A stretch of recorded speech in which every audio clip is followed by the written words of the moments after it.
I'm trying hard not to be super emotional with this because we're live and everything, but yeah, I mean that's it's so powerful to hear that.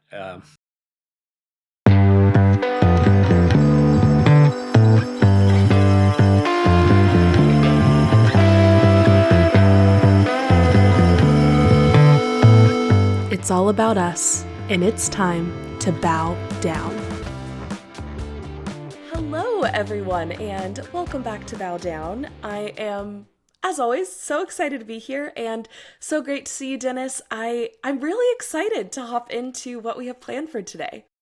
Me too, and lovely to see you, looking lovely as always. Thank you. Love the tatters. It's beautiful. I love the Thank style and you. design. You look gorgeous as always. So, Thank you so much. yeah, let's dive in. Today's going to be a lot of fun. I can't wait. Yeah, I'm really excited. So, for our listeners, we are doing tarot today.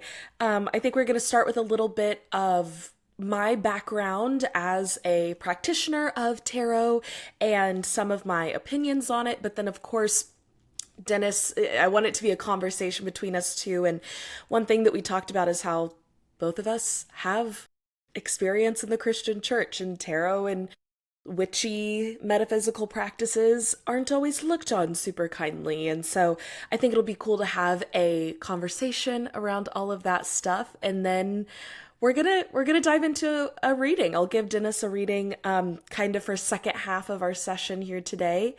Um yeah, so I guess I'll just kick it off with a little bit of my 2 cents on tarot and my background, and then we'll kind of get into our own personal experience. But for anyone listening, whether you are a tarot reader, practitioner yourself, or you've never heard the word tarot before, um, everyone has their own specific relationship with tarot. But for me, my relationship that I have with the cards is really indicative of my worldview. And the same way anyone can use anything for their own personal growth, I deeply believe that whatever your worldview is, whatever your spiritual beliefs are, or lack thereof, tarot is another tool that we have in our tool belt to better understand the self and the world around us. So, for me, because I do believe in a higher power that is universal consciousness that lives within all of us, I believe that that's the energy that when I practice tarot for myself that comes through. But any time that I read for anyone else, I believe that it is my role to kind of step back, step away, and allow their higher self, their higher power, their subconscious, their psychology to speak through the cards for them. And I am merely a mirror in that moment to just allow whatever comes up and whatever comes through to be for that person.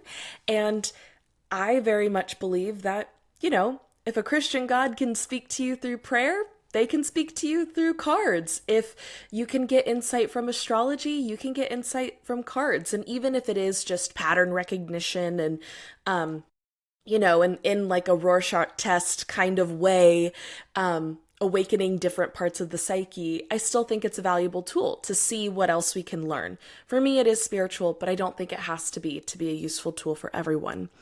I'll also throw out there that not all readers read reversals. That's kind of an interesting thing in tarot, and not all readers use specific spreads and everything like that. But when I read reversals as subconscious energy, and right side up cards as outward energy. I kind of compare it to like a moon sign versus a sun sign in astrology. So that's kind of a specificity of the way that I read. I like that. I like that because that resonates with me, Reese, in terms of in human design, right? We have our design versus our personality. And design is typically more subconscious, things that other people Yeah. see in you, versus personality traits, which are things you know about.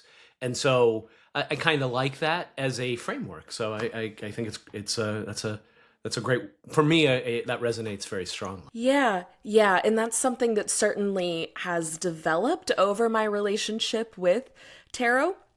Um, Yeah, so I guess that's just kind of 2 cents. But Dennis, I would love to know more about um, your relationship with tarot and how that's changed, um, especially with deconstruction and all of the messaging that exists around tarot. Like even I want to say like 2 years ago, there was a horror movie that came out that was called Tarot, and I was like, ugh, I'm sick of the tarot anti-tarot propaganda. But I Yeah, would yeah. love to know your thoughts and your experience with the practice thus far. Yeah, so I have never had a reading. So just I've never done one on myself, and I've never had one before. So I think it's lovely that you'll be my first. So you always remember your first, I guess. Um, and for me, I grew up in the middle of the Satanic Panic in the '80s. I can remember having like my Dungeons and Dragons game that somebody got me like practically burned outside, like that it was this, to even let it in the house as an example. So things like Ouija boards or tarot, astrology, anything that wasn't, the magic of the Bible. Right? Handkerchiefs and anointing oil and other tongues and stuff. That's perfectly cool, but a deck of cards would be a big, big problem. Right. That's sort of what I grew up in, and so it took a long time to that died hard. Mm. In all truth, and they say old habits die hard, and that's something that just stuck with me for a very, very long time. And as I deconstructed Christianity and began to realize, um, well, really that we're creating our own reality anyway. So choose what you want to believe in and make that your reality, because within your world, that's you create that.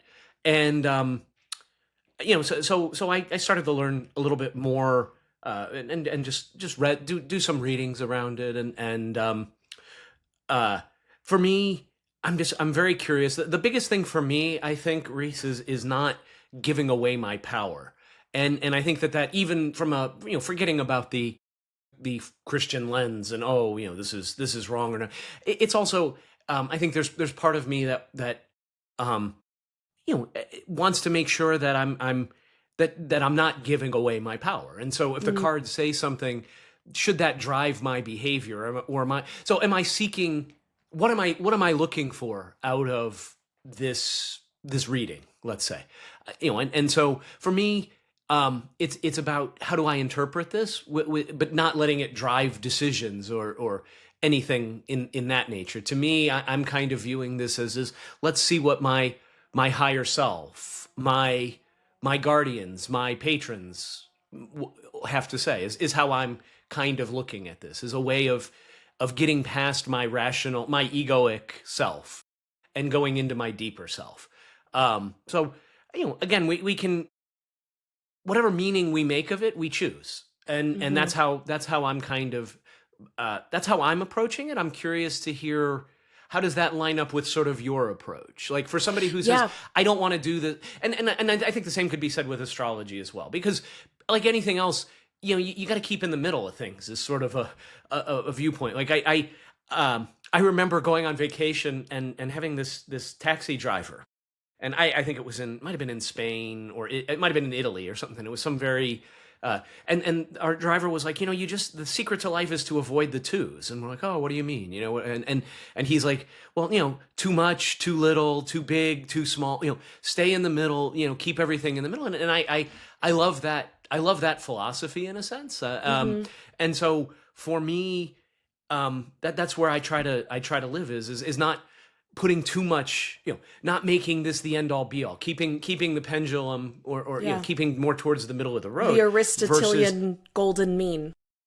exactly, precisely. So and I mean, people can take anything too far. Like, Mm. am I going, whether it's, oh gosh, I this is what my chart says for today from an astrology perspective, I shouldn't, right? And so that changes what you do. And to me, fundamentally, I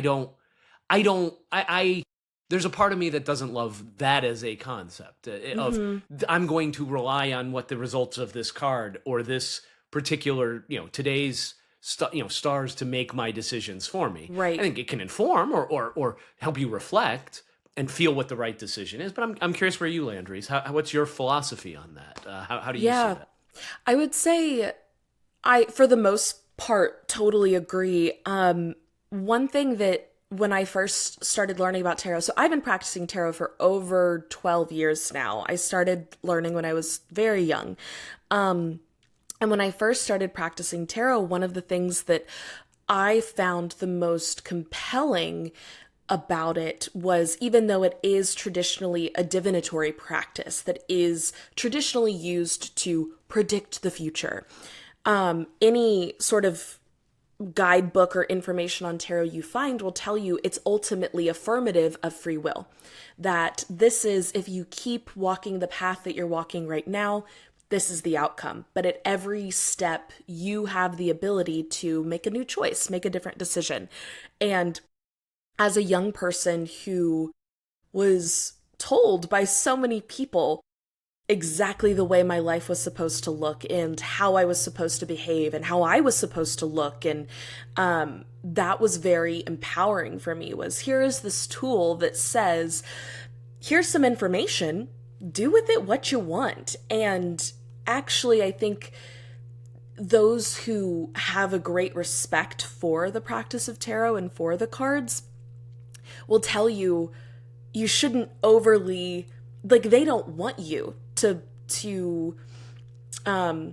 idolize them in this way. The cards want to be a tool for you to communicate with your higher power, your spirit team, however you conceive of that. And this might sound a little odd, but it's like the cards will kind of not stop working, but they'll send you messages that aren't necessarily about what you're trying to divine or what you're trying to get insight into. If you're approaching it in a what's I don't want to say like an unpure way, but if you're practicing in a borderline unhealthy way, the cards will let you know. I think I probably told this story before, where the very first time I ever did a tarot reading, it was for myself, and I had just gotten my first deck of cards, and I was just kind of like, let's play around with this, and didn't know much about it. And I pulled 3 cards, and I got Death, the Tower, and the Devil. And it freaked me out, and I was terrified. And now looking back, I'm like, okay, at that point in my life, I was like, okay, what guidance from God would I like to have in this moment? And it's like, that wasn't guidance from God. That was the cards saying, like, put it, like, pause, study, understand, and then we're here to come back. And it's not like the cards are putting a curse on you or anything, but it's like, I do believe that was whatever energy that these cards hold, trying to protect me and trying to actually encourage me to have a healthy relationship with this practice that isn't super flippant. And it's like, this isn't just a play toy, but also I think that there is this opposite end of the spectrum, exactly like you're saying. It's like, well, we need to have a good middle ground here that's like, okay, it's not just a play toy. Like the same way if anyone at a sleepover is like, let's play with a Ouija board, I'm like, I'm not messing around with that. Absolutely No, not. yeah, even I. No, Yeah, thanks. it's like, but if someone is like actively trying to do a respectful ritual to try and communicate with someone, I'm like, that's a different situation. So it's like there is a certain level of respect for ancient practices that I think we have to step into.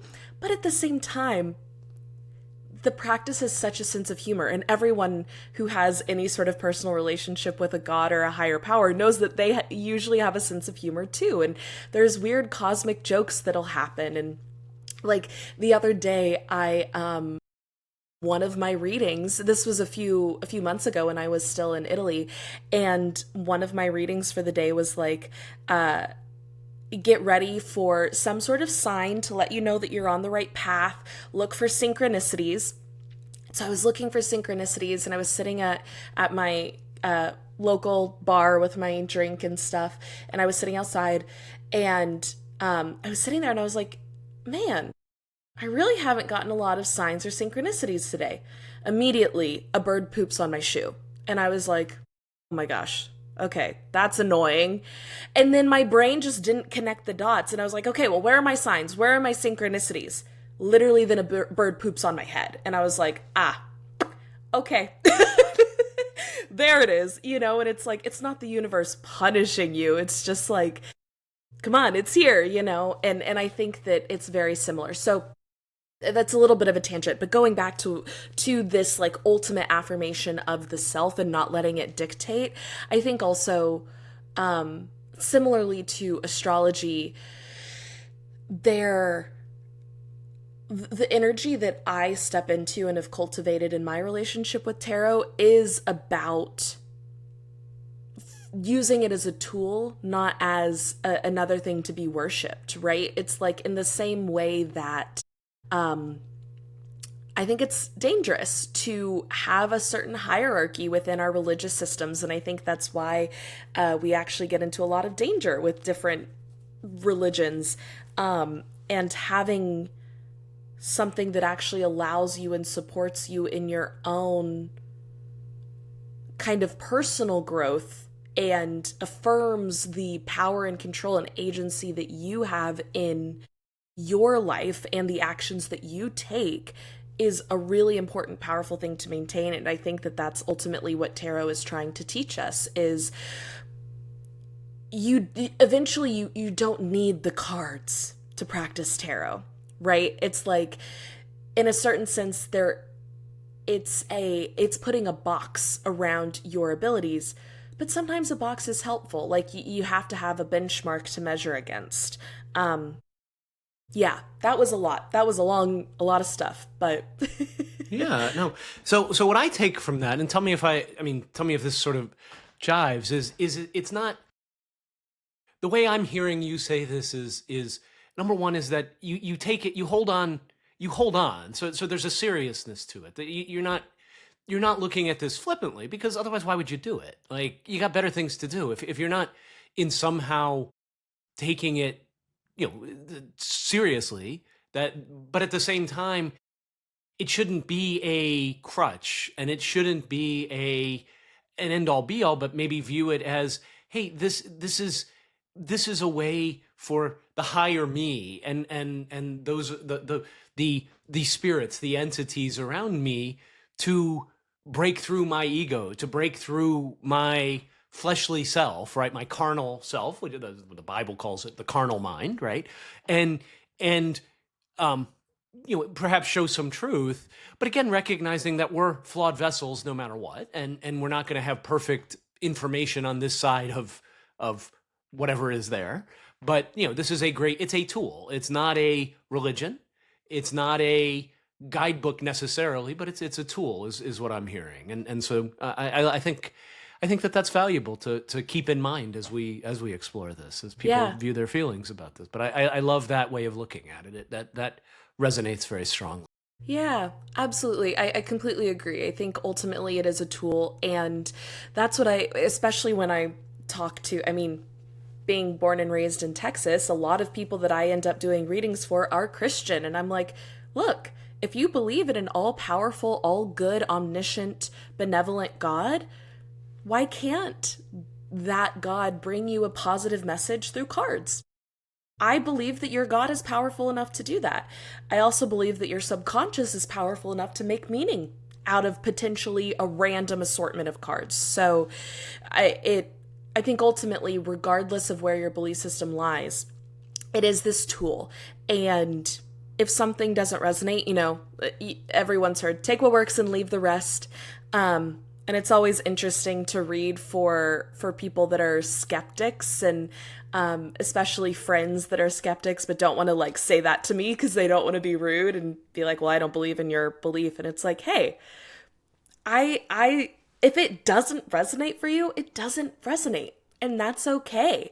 But maybe there was some seed in our time together that was planted, and a year from now something is going to pop into your mind and be like, "Oh my gosh, that was this thing."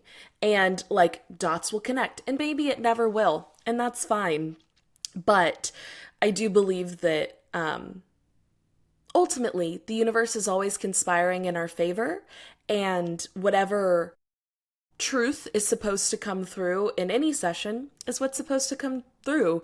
But also if someone's completely closed and they're not opening their energy to it, it's harder for their spirit team to break through, you know? It's like Yeah, as much as even in that resonates again because growing up, uh, one I mean, and again, there's a lot of parallels between at least the Christianity I grew up in and you know more esoteric kind of practices in some ways. I mean, I see that now. Back then it was not something. I couldn't see the. I don't want to say hypocrisy because I don't think people are I don't think they're being hypocritical. They don't really realize that they're being that that this that they're basically saying no, this is okay, but this isn't okay. Yet it's right. the exact same thing, and it's all water or whatever, and yeah, and it's very interesting to me how we create these artificial buckets of this is okay and this isn't okay. And but even growing up, one of the things that I always I grew up very fearful in some ways of the pastors at some of Mm, the churches I attended because they were treated as the oracles of God. And so if they and I remember going to services where um people would or the pastor would literally call people out, not by name, not but I remember one service where basically the pastor was like, there's somebody in here who's on has been given a clear message from God that this is your last chance, like this is your last chance at salvation. If you do not if you do not change, and I mean I was a teenager at the time, and you know like any teenager, I had lustful thoughts. I had impure thoughts. As I was probably 50, 16, 17 years old. Like, if you're ever going to have lustful thoughts, it's probably then. You know, uh, uh, and so, of course, that resonated with me, though. And then, like, three or four people came up, and then the pastor was like, no, it's you. I'll pray for you guys, but this is the person it is. And that was very very scary to me as a teenager for a multitude of reasons. And yeah. looking back on it, I mean, number one, just this idea of like, okay, you could blow your chance at salvation. I mean, again, this specter of eternal damnation hanging Right. over one's head, like that to me, is one of the biggest lies and worst lies that has ever been perpetuated. Yeah. It's purely a tool for control. But even then, for this pastor to somehow have the authority to say no, it's you and not you, and it's like, well, God, I don't, and so I might even go up for prayer, but I was always worried. Well, are they going to really truly tell my sins? Which I mean, again, just what sins is a 16-year-old really making? I think Right. everyone can Right. figure that out. I mean, um, but when I do remember believing or being taught once that and the saying was, oh, the Holy Spirit's a gentleman, he's never going to come in and bludgeon you, and so I kind of take that same approach here, like when because you had said what sparked that was is, oh, if you go in sort of closed, you're not going to get much out of this, because again, when you're not receptive, the entities are not going, or your entities, your spirits are not, they won't go past that, I think, a lot of Right. times, because you've set up that boundary, and Yeah. they respect your boundaries, essentially. And is what I've come to conclude. So being open and available to me, I think, is absolutely important. Yeah. Absolutely. I totally agree. And quick note on the pastor's behavior. It is so interesting the way that just all of the messaging that you receive as a young person in the church. And I just can imagine how like wildly crazy my anxiety would take there is someone in the audience who it's your last chance. Immediately my brain would be like, it's me. I didn't even know, but like there's something going on. I need to do something. I need to go up. I need to be prayed over. And like you said, it ultimately is a tool for manipulation. And I think it goes back to something that you say a lot, which is, does it feel expansive? Does it make you feel open? Does it make you feel expansive or constricted? And if something is constricting you, it's like, interrogate it, ask questions. But if it makes you feel open and better, well, and that comes into a little bit of my personal practice with tarot now. I do readings is professionally, I suppose, as professionally as one can do tarot readings. There's no like tarot certification. I'm sure there is one somewhere, but I've never, had that happen. In terms of like the relationship with tarot, it actually ties in quite nicely with my daily practice and continual practice with tarot. Every morning, I pick a card, and it's interesting because it is almost what I use as like a journal prompt in the mornings. And I'll sit down, I have my little altar, and I say a little prayer, do a little meditation, pull a card, and then I'll journal for a little bit about the message that I feel like I received from that. And the beautiful thing about the cards too is that yes, there are traditional messages that each one carries, and there are certain things that it's like readers will say, oh, this is what this card always means. It's like there's the very traditional messages, but then of course you can divine new messages every time you see a card based on the way the photo is hitting you that day, or the different dimensions that the cards represent.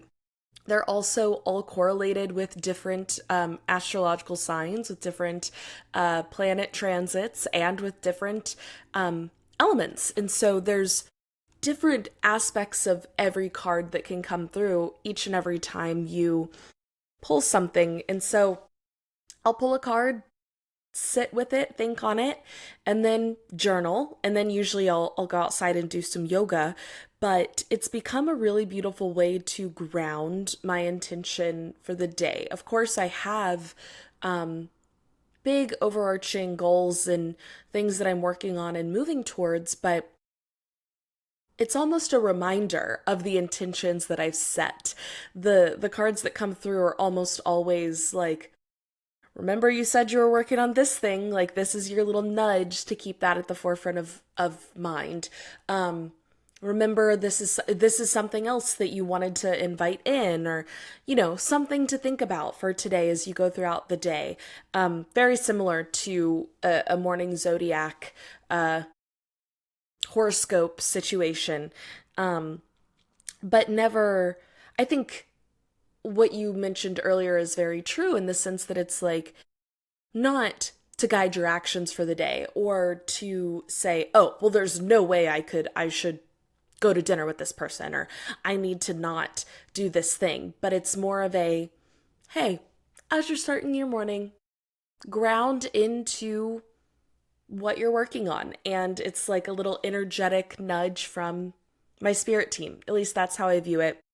And it keeps me connected to the cards. And since I read for people, I like just staying familiar with them, and having them at hand is always nice. And like I said a little bit earlier, I don't think you need the cards for this work, but it's nice to have them to kind of kickstart the energy of the day, so that your whole day can kind of become a spiritual practice. Love it. No, I think that's, I love the way you position that.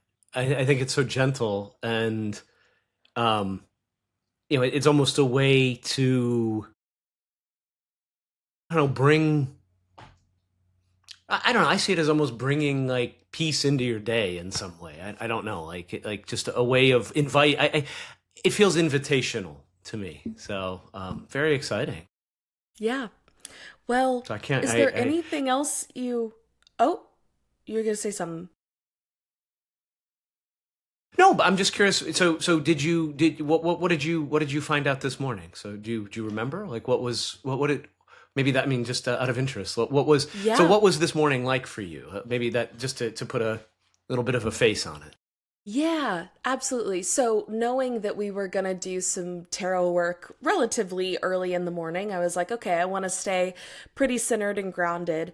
Um, but usually I try and pull one card. I ask for one card in the mornings, but sometimes there's more than just one card that wants to come through. And so three popped out at me today. And when three pop out, there's a few different ways that you can look at different spreads and different ways of organizing the cards. But I almost always view it as transitional energy, like some sort of beginning, middle, end, or past, present, future situation. And so this morning I had the page of pentacle, or sorry, no, page of swords in reverse, then the king of swords in reverse, and then the magician right side up. And it was interesting because a lot of what I've been working on is this like own personal sovereignty and trusting in myself and my ability to co-create with the universe. And that very much is the magician, is this person who has mastered all of the elements. And on the magician card, let's see if I can find it quickly and easily, but the magician has a table in front of them with all of the elements that we see throughout the tarot. And so they are the master of all of the different elements, the sword, the cup, the wand, and the pentacle. And then they have their magician's wand in their hand. And moving from a page of swords in reverse, that's like the subconscious energy, the king of swords in reverse, that to me was like, okay, you have been working on this personal sovereignty, on this mastery over your mind, this mastery over intellect and insight, and mastery over self. And then that is now shining outward into this relationship that you have with the universe. And it's time to keep stepping into that. It was kind of this reminder like, we see the work you're doing, keep doing the work, keep stepping into that new energy, keep letting the sovereignty bloom and grow. And a reminder that you are the magician, you know? Mm, You have done the thing. You did it. Don't doubt I that. love that. I love that. Yeah, we doubt it so much, right? We doubt Yeah. ourselves. We doubt it all. So I love that. No, I think that's a. I guess one more question I would have, and then ready to Yeah. dive in if you are. Yeah. I don't know what's been your most. I guess I don't know if impactful is the right word, but just or unusual. Like what's been your most that experience Yeah. in your practice? Like what's been the most thing that comes to mind, that pops to mind when I'm like, okay, how has this helped? Like what's been the biggest, most impactful thing you've ever experienced? Yeah. I think for me personally, it's truly the ability that I think it gives me to connect with other people because it invites in a conversation that you don't typically get to have with people. And that's, I say about, my other podcast, Making Meaning, but also this podcast. It's this ability to kind of ask the inappropriate questions that you're not allowed to ask at a dinner party, but I can ask someone, do you believe in God? What's your story? What's the hardest thing that's ever happened to you? Let's get into your life trauma. And it's like those are the conversations I want to have. And I think with tarot and with the energy that it brings, it kind of brings a seriousness to an engagement that you have with people, especially because a lot of people still have a little sense of trepidation and maybe not fear, but caution around the cards because of this kind of energy in the zeitgeist that is more reserved towards the cards. Um, and being able to use them to bring people closer to themselves is just the coolest thing. Of course, I've had a few really awesome readings just with myself that it's just like, this is exactly what I needed to hear. But one of the readings that it's like my favorite moments are always when they allow me to connect with other people. And there was one time that a friend of mine had lost a family member, and I didn't know that this had happened, and it had happened to them like that day. And that night, I just so happened to be doing some readings for friends, and we were there, and she asked me to do a reading, and immediately, in the middle of the reading, she just starts crying, and I was like, did I touch a nerve? Is everything okay? And she was like, no, this family member that's passed on is here. Like, they are talking to me right now. And she was like, and I needed that today because this just happened. And I needed to know that they're okay, that they know how much I love them and how much they love me, and that everything's going to be okay. That even though this is really hard right now, it's going to be okay. And it was just, I'm like, to whether or not I believe that that person was speaking through me to my friend, it brought them a certain sense of peace and connection to this person they love. And it's like, that's just so cool. And I never really had any other experiences with like specific spirits or specific ancestors. I think I tend to more frame it from like your spirit team, your higher power, this collective conscious. So that's the most like specific that a reading's ever gotten for me. But just knowing that it like brought my friend some peace. And it was also just this cool moment because she was like, I've always been a little suspicious, but this is crazy. I love that. Yeah. Was just really cool too. But yeah, it's like That's awesome. I've never had an experience with tarot that makes me feel less connected from someone. Love it.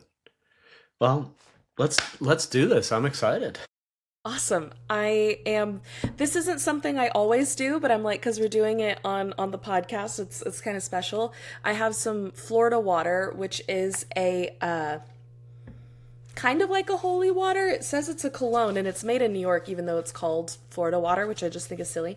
But it's something that a lot of readers will use. It's usually like energetic gloves is kind of how I like to think of it, but it just smells nice too. So I'm like, fun little thing.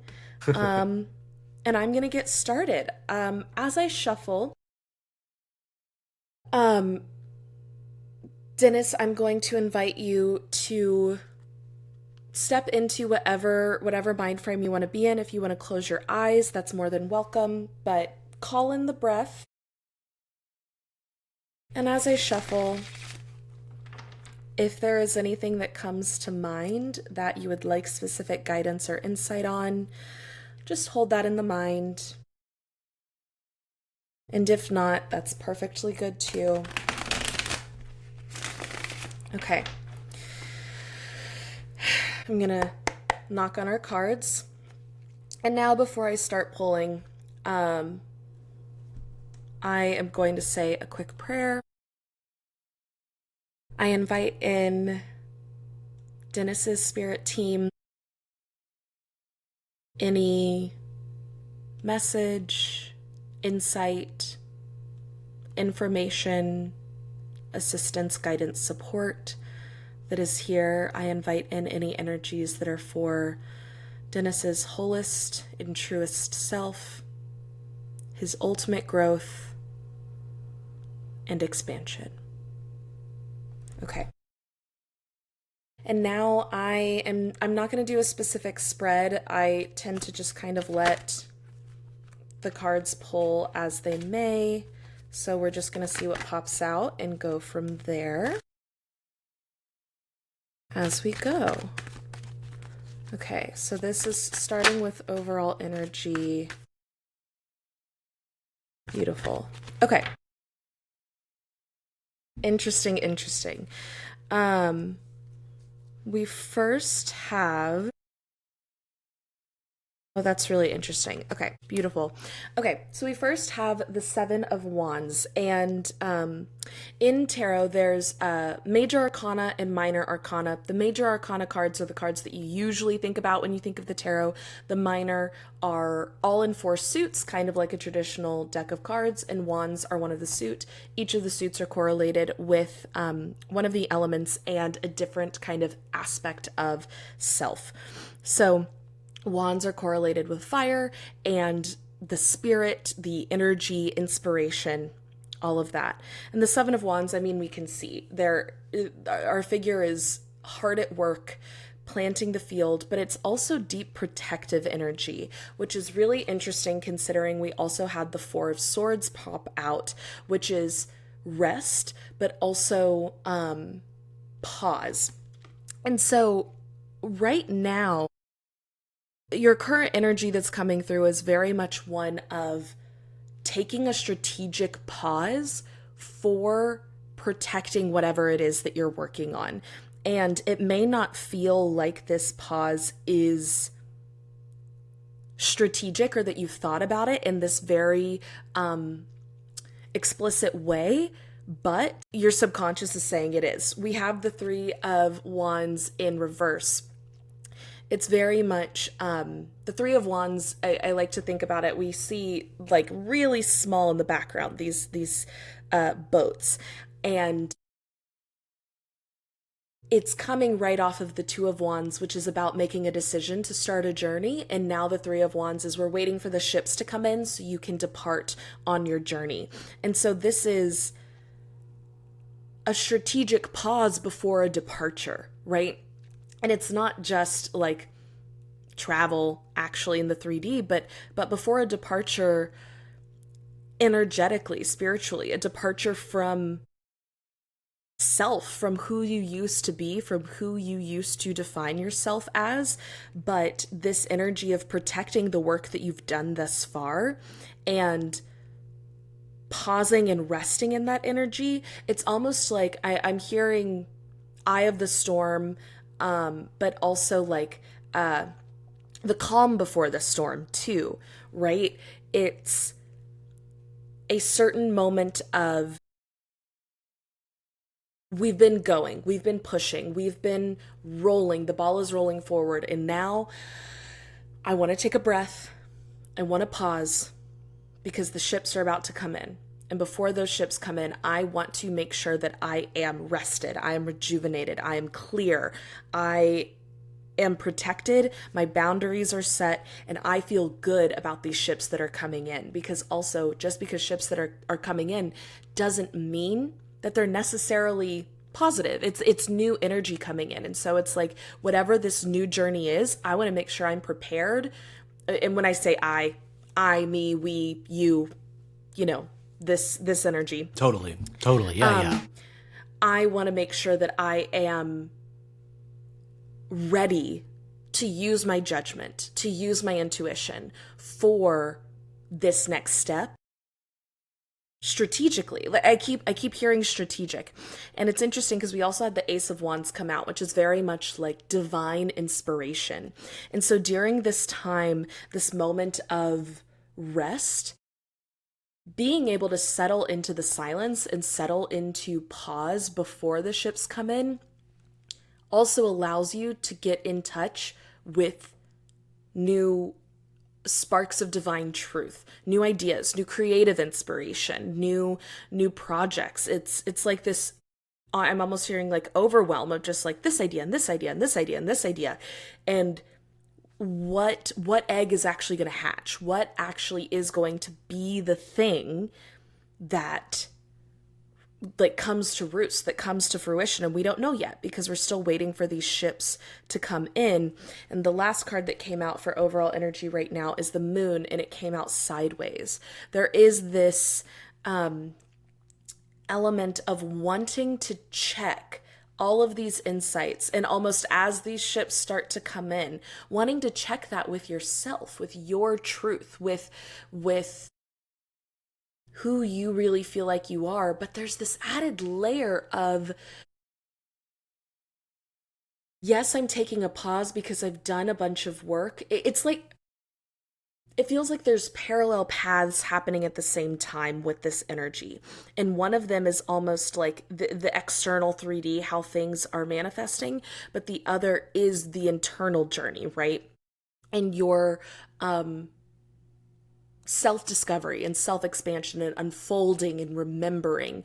And there is this pause with how things are coming to manifest in the 3D because we're still honing and working, but there's also this like pause with the self work and self growth to almost lock it in, cauterize it, um, make it feel fixed, not in that it can't continue to evolve, but that I want to maintain this energy, and needing to rely on this sense of inner truth and inner wisdom in order to move forward in the 3D as well, and really working on the alignment of those two things.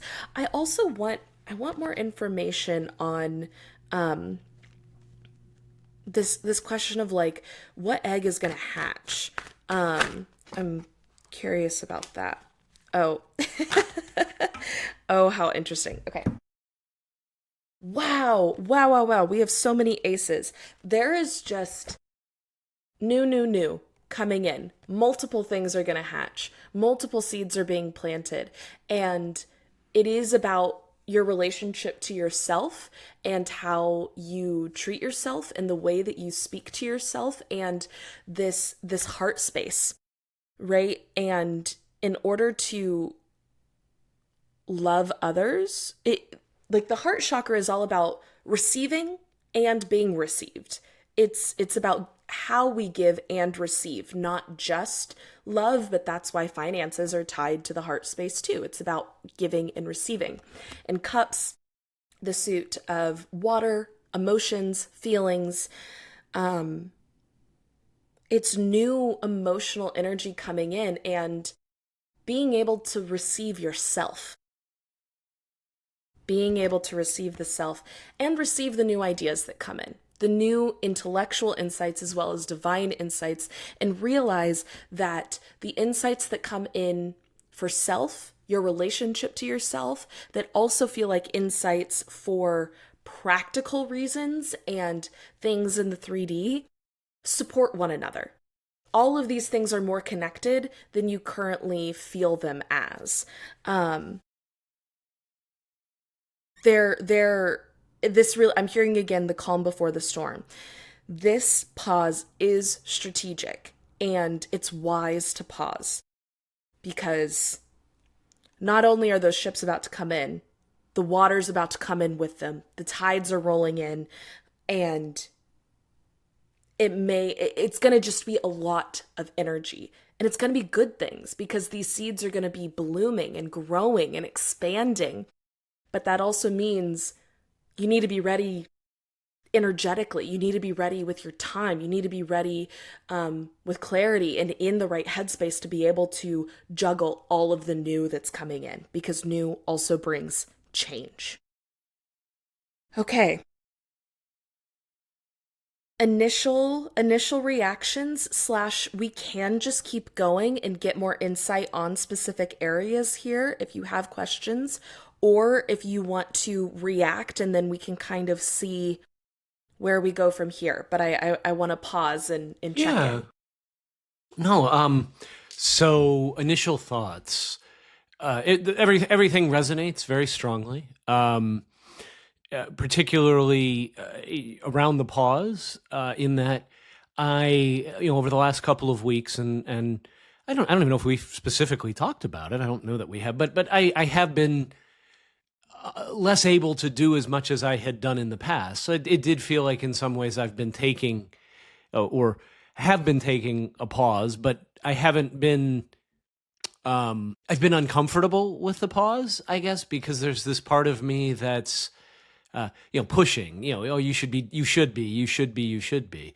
And so hearing that the pause is you know, there for a reason, I think is helpful, because it gives me a little bit more of freedom, I think, internally to say, okay, you know, it's okay to take this pause. We need this pause to reconsolidate. And in fact, I mean, I've been thinking about that myself. Like, okay, I've learned a lot of new things over the last year. I mean, really more than that, but and I'm such that I always want to be learning and constantly trying new things, learning new things. But to me, this is a license to say, okay, we need to integrate some more of this before we just continue to move on to learn more and more and more. So that the pause piece, I think, is very resonant. As with the waiting for ships, I think that for many reasons is very holds a lot of weight for me, because I am waiting for certain ships to come in. Um, and I'm while I would love for those ships to come in sooner rather than later, I'm also ready for I'm accepting of whatever timeline, because I want to be prepared when the ships do come in. And I feel like I'm getting there.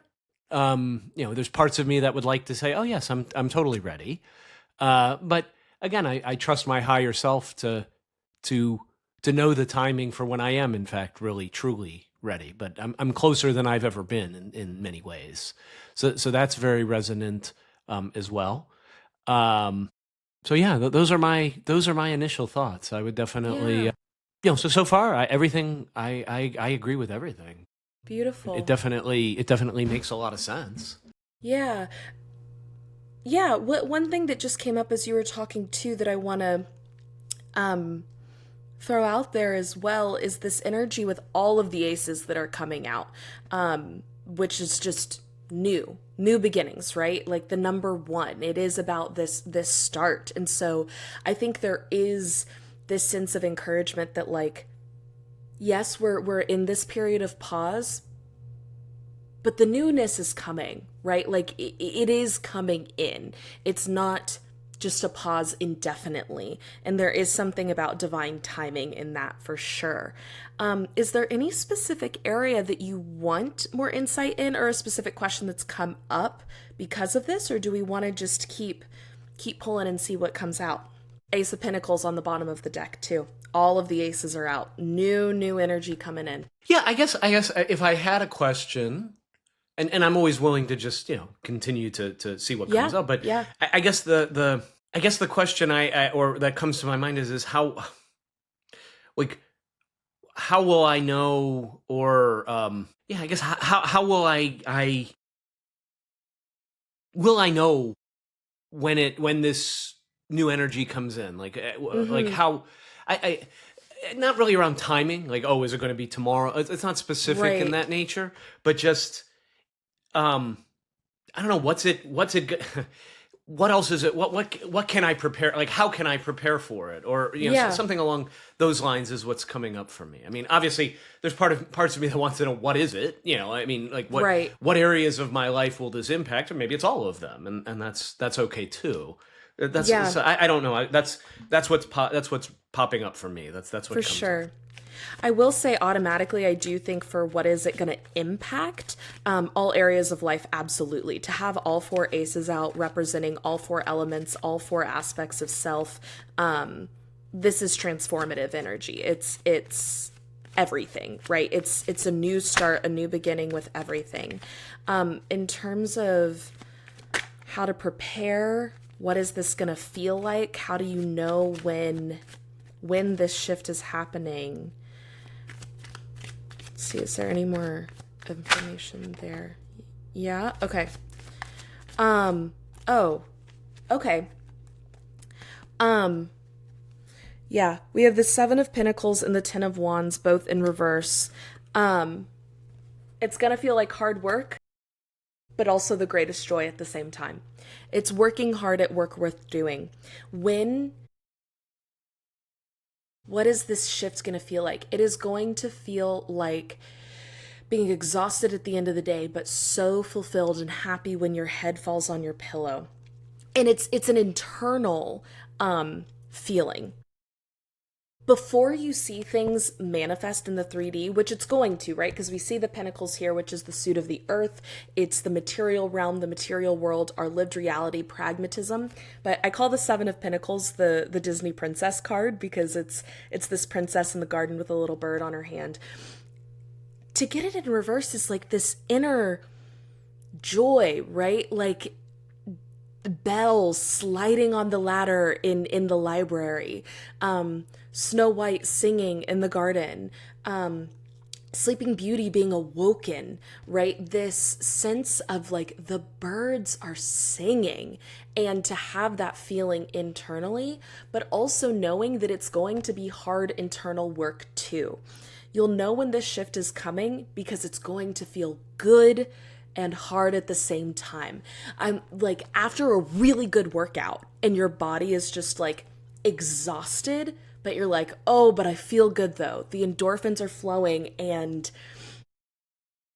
I feel good. I feel accomplished. I feel like I did something. But it's exactly what I want to be doing. And after finishing that, just getting this sense of peace through it. And I think when you feel the call to pick up the wands again, to pick up these sticks again, is when it's time. And it is, the hard thing with this is a lot of this energy for like what the forward movement is in reverse.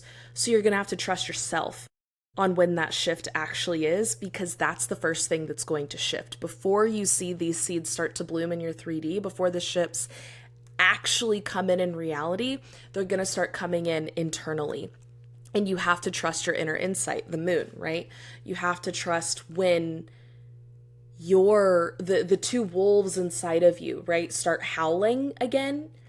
That's the time. It's listening to the self. It's also bringing up this human design idea of emotional authority, and you have to ride the waves, you have to feel it out, you have to do the up and down during this pause. And then when that settles and it's like, okay, yes, this is the time, that is the time. That's when it starts rolling, that's when it starts moving, and that's when it's time to pick up these wands again.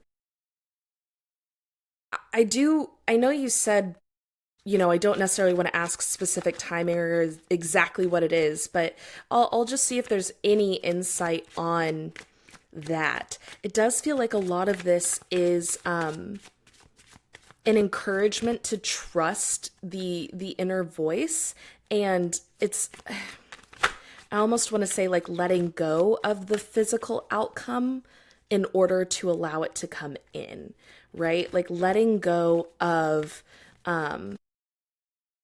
what it looks like and outcome, letting go of outcome in order to move the energy forward. And that's part of this pause, is getting comfortable with letting go of what it has to look like, what it has to,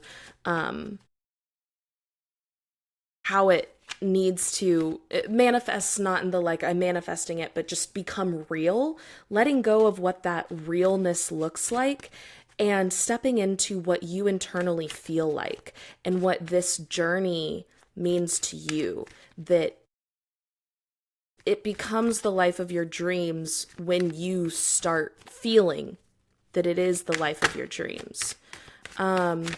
Yeah, we're not getting any insight on exactly what this looks like or a timeline, which I think is just a confirmation of this message that it's about trusting that inner voice. It's about trusting that inner truth. Oh, bottom of the deck. You have the devil on the bottom of the deck. It's part of your, I don't necessarily want to say soul contract because that doesn't feel exactly right, but part of the lesson that Dennis in this lifetime is here to learn is that self-trust, is knowing that everything you need is already within you. And it's about the choice, right? Like when you choose for the ships to come in, when you choose to step into the life of your dreams, when you choose to pick back up the wands, when you choose to feel the birds singing inside, is when you pick back up the wands, is when the birds start singing, is when the ships come in. And that is part of not just the lesson for this time period, but it's also the lesson, like a big lesson for you as an individual. And it's not to rush the rest either. It's to allow the rest to support this honing of inner wisdom, to allow the rest to support things you need to process through. There might be something, we're having the Three of Swords come out on information on this rest. There might be something that this rest is helping you process through something. The Three of Swords, I mean, we can see the sword stabbing through the heart, right? Traditionally, a reader would say this is heartbreak, right? But it's also grief in a lot of ways. And I believe that, when you go through heartbreak, it breaks your heart open and it allows more to come in and your heart to grow bigger, not to harden it. And so I think that this is certainly not an encouragement to, like, even though, okay, let me start this sentence over. This is, yes.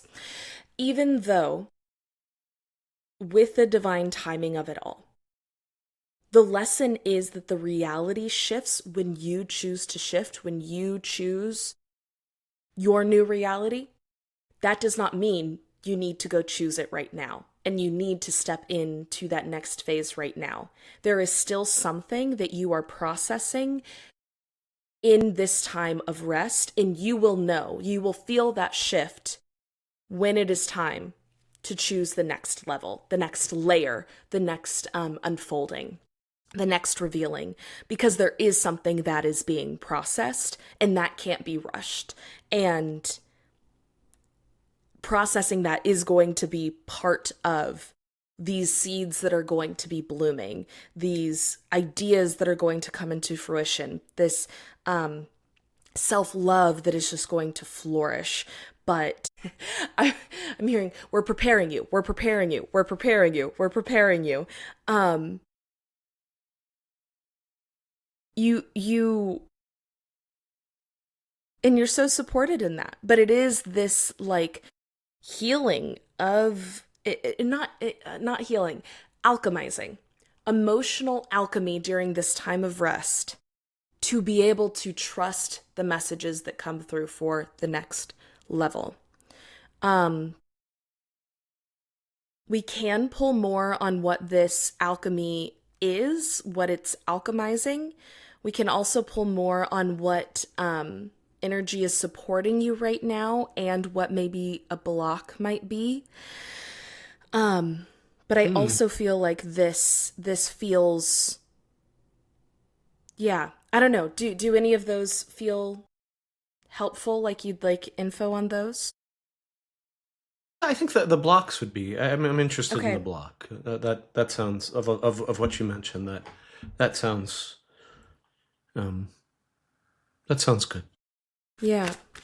Okay. Anything that's blocking Dennis right now, or blocking this alchemy, blocking the strategic rest.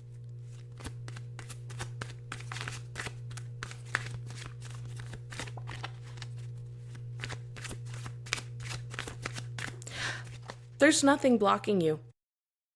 It's that's so funny. It's also it's okay. Part of the choice of stepping into the next level is also making like the lesson being that it is about your agency and your sovereignty. There's nothing blocking you. But it's recognizing that, okay, I have the ability to actively choose this emotional alchemy. I have the ability to actively choose this time of pause because I know that there is something that I am working through right now, and there's nothing blocking me from doing it. I can do this. I can do this work. I am processing, I am alchemizing, and I am actively choosing this pause. The pause isn't happening to me, it's happening for me, and I am pausing for me. And then also, when I'm ready, I will choose the movement too. But it's a reminder that, like, sometimes when we're looking for the block, we are the only thing that's blocking ourselves. We are the brick wall. We are the And block, yeah. yeah, and it's just saying, nope. It's just choosing to alchemize it, choosing to use this pause for whatever this is. Final insight, final guidance, and what's supporting Dennis at this time. Any members of Dennis's spirit team or higher power, subconscious energies that want to step through and share a message of support. A lot supporting you. I love that. Okay, all of these fell out face down, so you may not see it, but know that it's here. Wow. Really beautiful energy. We have justice in reverse. Your inner balance is absolutely your strength at this time, in trusting that inner wisdom, trusting that inner voice.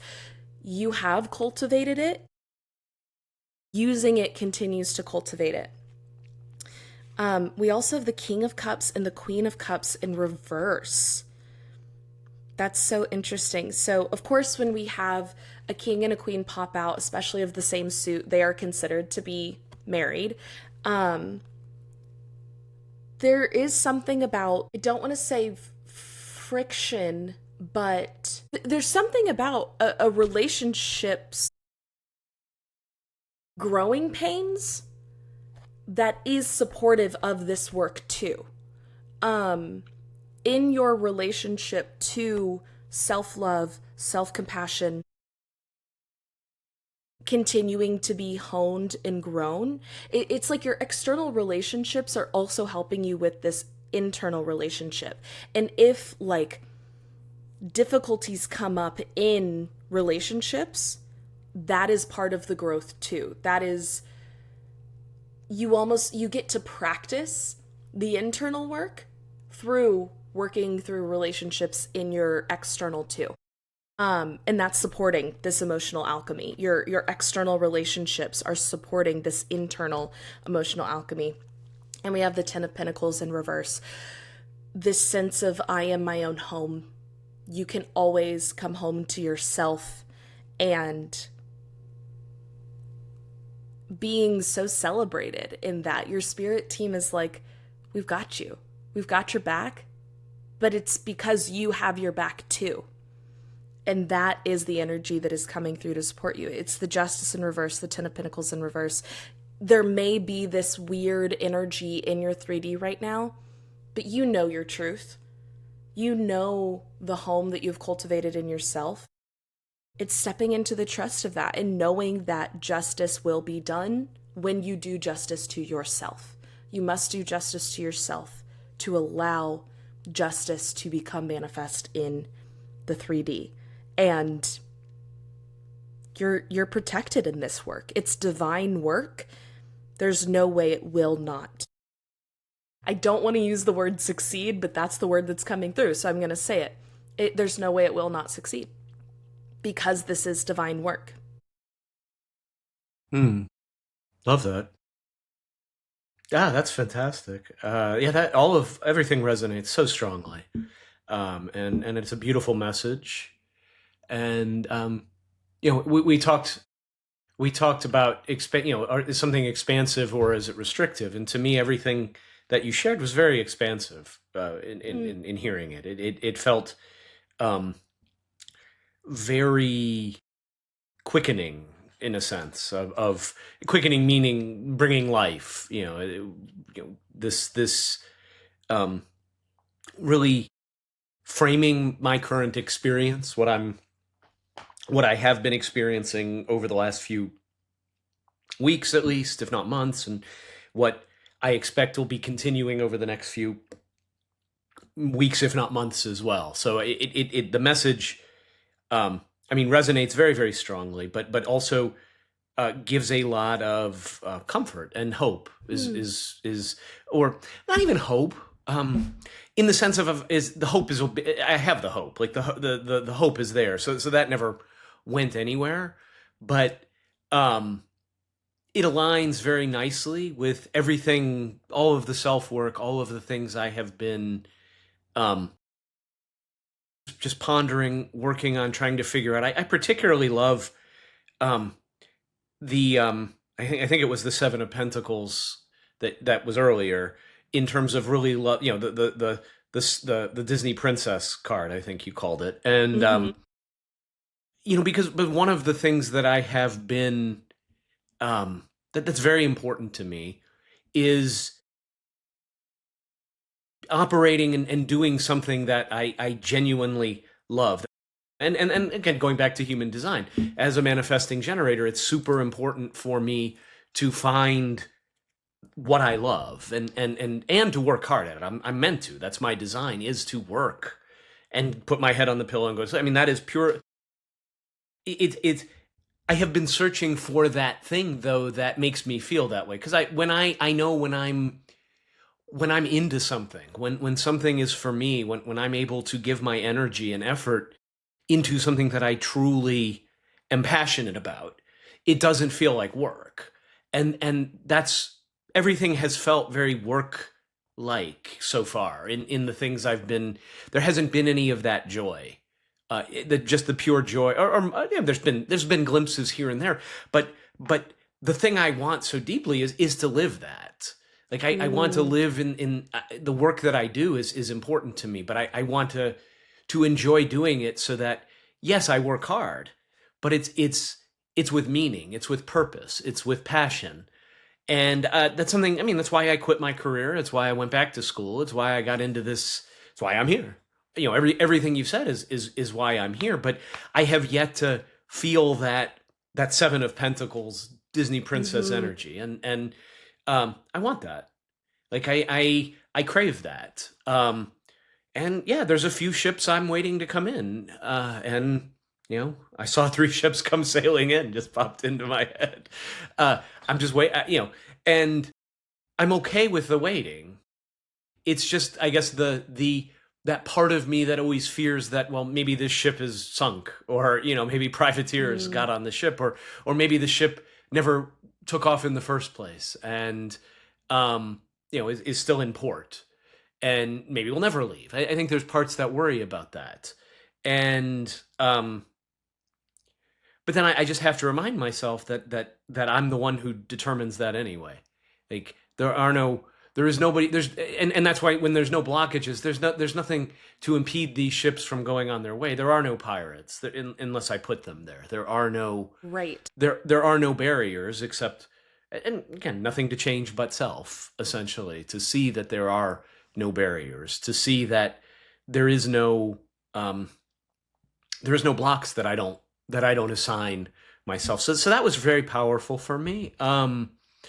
A lot I want to reflect on, and uh yeah, I mean, just really all overall, like everything, like there's nothing that doesn't make sense. There's nothing that I hear you say, and of course, I mean, all of these things could be interpreted in different ways, because I'm going to make the meaning I'm going to make out of them. But I can say there's nothing here that is like, I have to stretch to figure out what that might possibly be referring to. No, maybe I'm wrong on some. I mean, maybe what immediately comes to mind isn't what was meant to be. But then I also believe that these guides, if they're here, with all of this support, how could I fail? Yes. With all of this support, um, I need to continue to listen inside. I need to continue to feel inside. I need to continue to wait. Um, and then when the when I know, then I move, and I can move it'll move very, very, very quickly. And that, again, that's right aligned with my human design. The 2034 line is that Ferrari at a stop sign kind of thing. Like, I am a Ferrari, and um but yet I'm at, right now I feel like I'm at a stop sign. Like, I feel like I'm waiting at a light. It's good to know that is intentional. Mm-hmm. It is good. It is exactly where I need to be at this moment. Mm-hmm. And furthermore, it'll be clear when the light turns green, is what I take from it. Yeah. Yeah, wow. Yeah, that's what I got from that. Yeah. Lovely. Any No, any that's other any beautiful. other any other thoughts? Any other thing that comes up for you as we The sort of the wind only down? thing that I wanted to throw out there too was because I was struggling for the words for it, but with this Seven of Pentacles Disney princess energy and the inner like hearing the birds sing, when you were talking, this came through, and I'm like, that's what it is. Resonance. It's the feeling of like the perfect chord just being struck, and it's like you can't ignore that feeling of resonance. And even if it hasn't, like, that chord hasn't been struck yet, it'll reverberate through your soul when it does.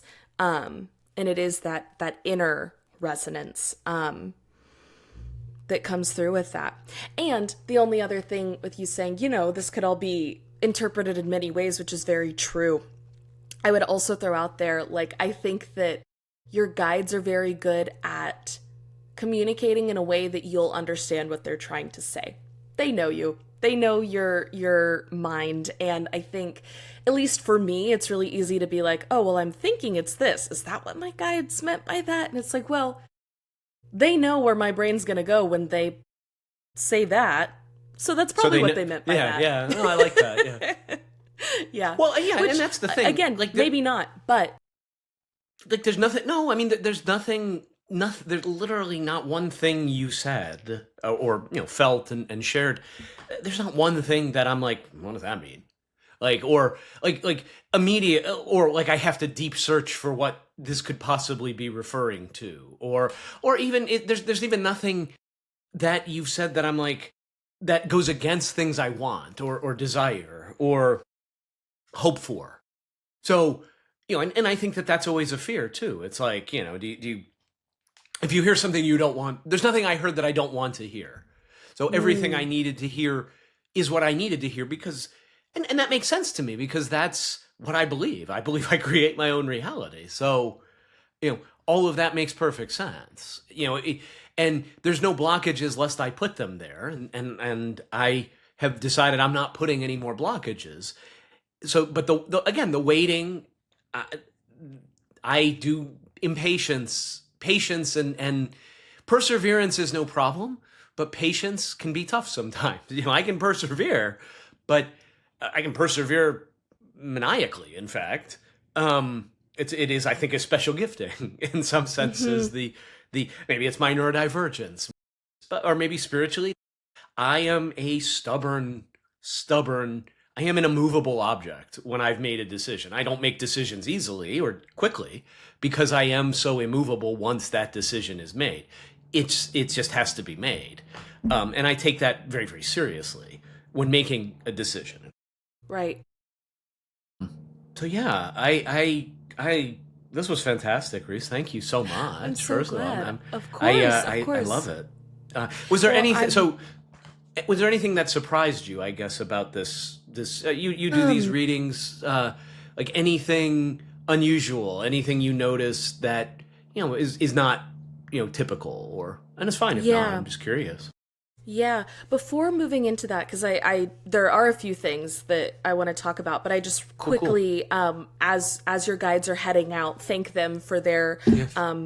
time and presence here, and message and energy and being here and allowing me to share this message. And thank you, Dennis, for allowing me to commune with your energy and your guides as well. So thank you. Your guides, my guides, higher power, spirit. Odd things that happened in the reading. Every single ace coming out is wild. I have never had that happen before. And the fact that I was like, oh, all 3 aces flew out. And then I was like, interesting that 3 flew out. Check the bottom of the deck. Last ace is on the bottom of the deck. Like, just the newness that is coming in is just so evident in like this beginning. Like when those ships come in, it's like shiny brand new ships that the world has never seen, that are seeds that you've planted. That it's I love that I've so never, much. I can't. Yeah. I'm trying hard not to be super emotional with this because we're live and everything. But yeah, I mean it's so powerful to hear that. I have been planting seeds and planting, and sometimes it's hard when you're planting seeds to not try to dig up the seeds because it's like, well, why hasn't it grown yet? Like why? or Why even isn't dig it it here up to yet? like, has it sprouted? Check on it. Are you really growing? Did I really plant you? Because these are all metaphysical seeds, right? It's so easy to come up with a seed in the I can plant grass seed and I can see but these are spirit, right? And we're planting spiritual seeds. We're planting, and in some senses more real seeds than, I mean, we think, physical seeds are more real, but I'm coming to Right. realize more and more these spiritual seeds are so much more real than any physical act that we can do, and in my opinion. And Yeah. so yeah, that's really powerful for me to hear that. And it brings up a lot of gratitude, honestly. Hmm. Just pure gratitude and thanks. Thanks for my guides, for the cloud of witnesses, as Hebrews says, that do surround me, essentially. And yeah, yeah, that's wonderful. So Yeah. yeah, No, it's so beautiful. really cool. It makes me think like heavy is the head that wears the crown, you know? It's like Yeah, to whom much is given, much is given much is expected. With great required. Yeah, power comes great responsibility. It's like the heaviness, well, and even the heaviness that comes through with like the 3 of Swords, right? It's like there is a heaviness to process before all of this newness comes in. And I think ultimately, like, gratitude is just the best place to settle into, and um even for all, at least for me, I just really resonate with what you're saying as well, with this gratitude piece, that it's like, even on the days when it's hard and it's like I feel like I'm revving my engines at the stop sign, and when's it going to turn green, and I want to dig up the seed and check if it's blooming, but it's like, man, as hard as it is, how lucky that this is the burden that I have to carry. Like, the burden of vision, the burden of mission, the burden of blooming and giving back with your gifts, right? It's like, what a beautiful burden that you get to hold. that's what I was designed for. It's what I was Yeah. meant for. It's my design. I mean, that's what was. There's no fault written in our stars, but I mean, and remember everything you said a few weeks ago about my who I am from an astrological perspective. See, they all line up. I mean, everything lines up. The human Hmm. design, the my chart, my my spirit guides, the wisdom. It is comforting, particularly because when it comes to things of spirit, um I don't feel it the same way maybe you do, or other people do. And so for me, I I take comfort in some senses in Jesus's words to Thomas after he's resurrected, and doubting Thomas they call him, but he says, unless I see the holes in his hands and his feet, then I won't believe, essentially. And Jesus comes and shows him, and but what he doesn't chastise Thomas so much as he does say, but even greater are those who believe without seeing. You believed because you saw, which is fine. And he wasn't like, you're a bad person, oh, you have little faith, any of that. But those who, blessed are those who believe without seeing.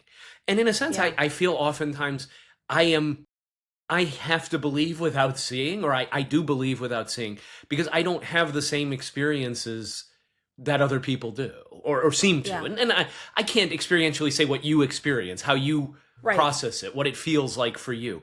I can say that, but I want more of that. I want to be more in tune, because I almost feel like there is a a blockage.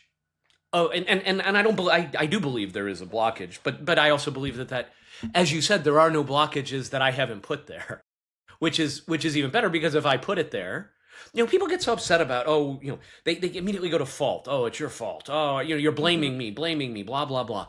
And I don't have I probably should have more grace for that, but that is a pet peeve of mine, of feeling this need to assign blame, and to me, this is a gospel. To say I'm at fault for the circumstances of my life, like through my beliefs, through how, to me, that's the most power. That's so empowering, because if I'm the only one holding my back, if somebody else is holding me back, I have to overcome them.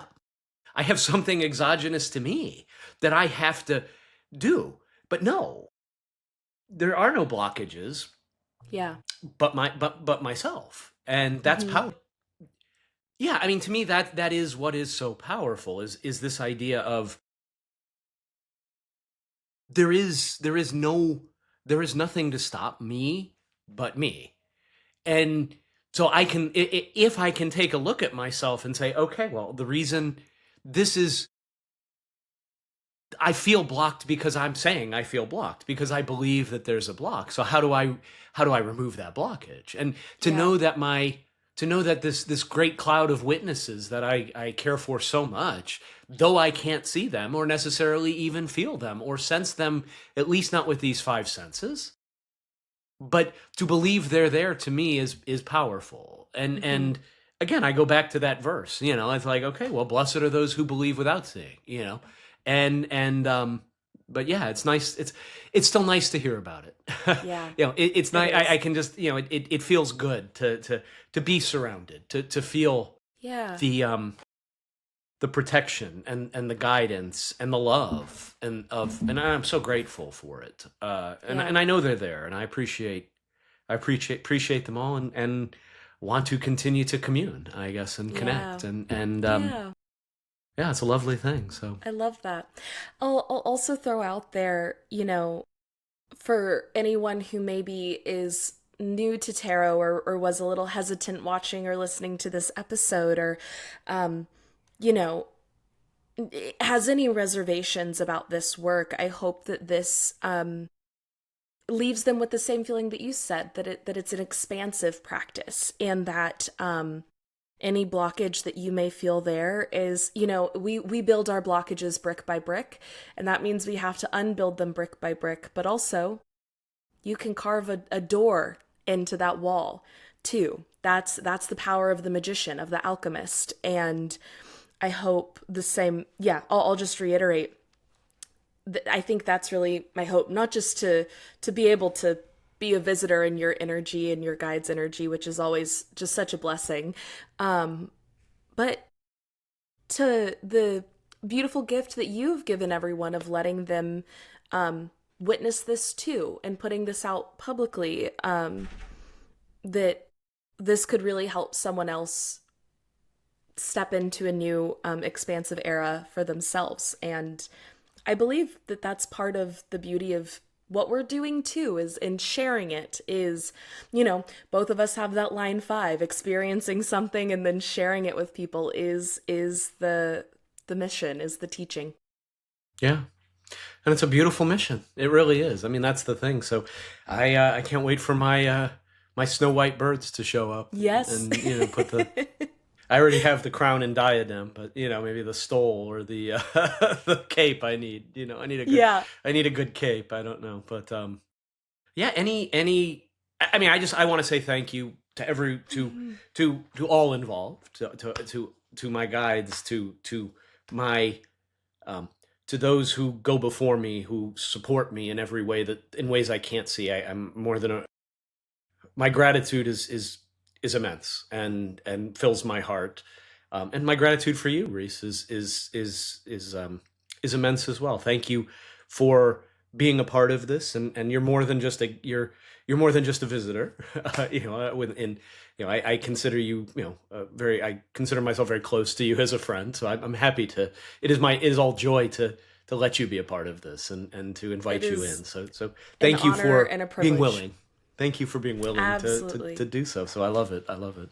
Any last thoughts from your perspective?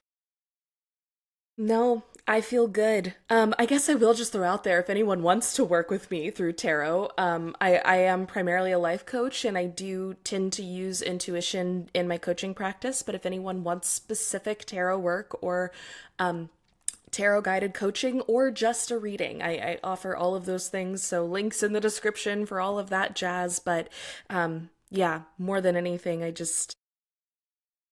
what a cool episode and thing that we did. Last thing actually that I do want to throw out there, your internet going out right before we were going into the reading.